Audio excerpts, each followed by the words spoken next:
back to Spirit of the Outdoors. We are working on a survival knife. Now this is sort of my spin on the Tom Brown tracker style knife. This one is going to have two totally different angles on it, where a lot of the guys put two different angles, but then the edge is all the same angle all the way down. This one's not going to be that. This back one is going to be for batoning and splitting fat wood, kindling, stuff like that. Not really for batoning through firewood. So let's turn around, take a look at it, get it put together. So on this knife, you can tell that I have gotten it pretty well all ground out. I have not ground it to a complete edge yet. There's still some grinding, but I wanted to go ahead and smooth up some of these rough edges out of here. We're gonna have to do some more grinding, but it's time to heat treat this blade. I have already gotten my scales cut out. We're gonna put my Carta on here. So I have cut them, the blanks out. I had to order these. I think I'm gonna put orange liners in there is the way I'm gonna build this knife. I've built one like it. When this one gets done, it will probably be for sale. I don't sell a lot of my bigger knives, but probably gonna try to sell this one. We're gonna put orange liners on it. I've cut them out, shape them. So really what I need to do now is we need to go ahead and drill our pins. So I need to cut my liner material out and get all of that clamped together. We'll drill the pins and then we'll do the heat treat. Once it's heat treated and tempered, it'll be ready to assemble, then it'll be ready to finish the grinding. And the reason that I'm not going to grind it completely to an edge before heat treat is because a lot of times I'm getting warpage in this very final edge in these bigger knives. So I don't have a lot of trouble in my smaller knives. So that is the way we're gonna go about doing this. So I'm fixing to get this clamped together. We're gonna get some liner material out and get it cut.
just sharpen it.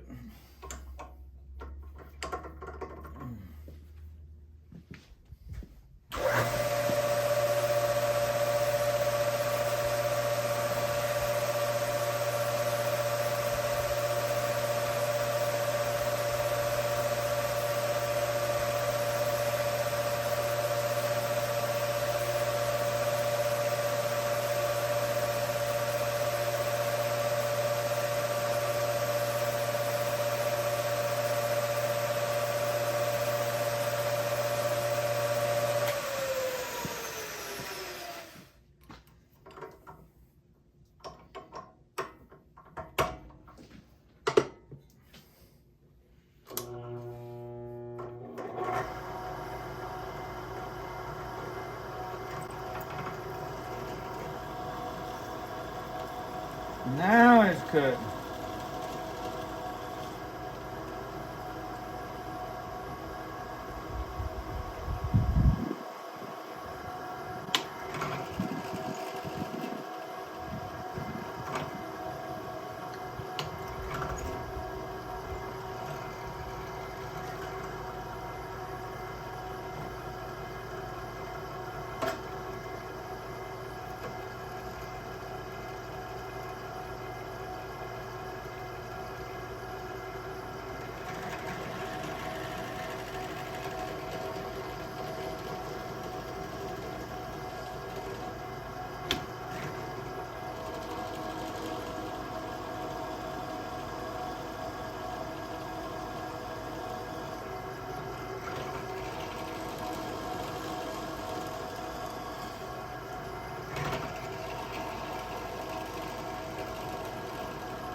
Alright, now we are ready for heat treat. So I stack these pieces, I'm going to just leave them together for now. I have discovered it's really easier most of the time if you go ahead and glue this piece to this and that to that and do that and then actually cut all the mess out, but I didn't do that on this one. So. But we've got our holes drilled like we want them. Let's heat treat it.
well done with the knife. One more thing. One last thing. Since we've got orange liners, we're going to put an orange lanyard. I think I'm going to do that in all of these survival knives. That is what I am calling this. This is my survival knife. I'm sure we'll come up with some biblical theme name eventually. I know a lot of people is leaning towards Samson and all, but I'm seriously thinking about naming it the Benai. I don't know. We'll see. We'll throw some names around in this video. If you got a name that you think would fit as a biblical name for our survival knife, I am going to build a sheath for it. We'll do a sheath in another video because these videos get really, really, really long. But y'all look, I really like it. I already have one of these, so this one will be for sale once a sheath is made. Can't buy it yet. You got to wait. Let me get a sheath made, and then it'll be for sale.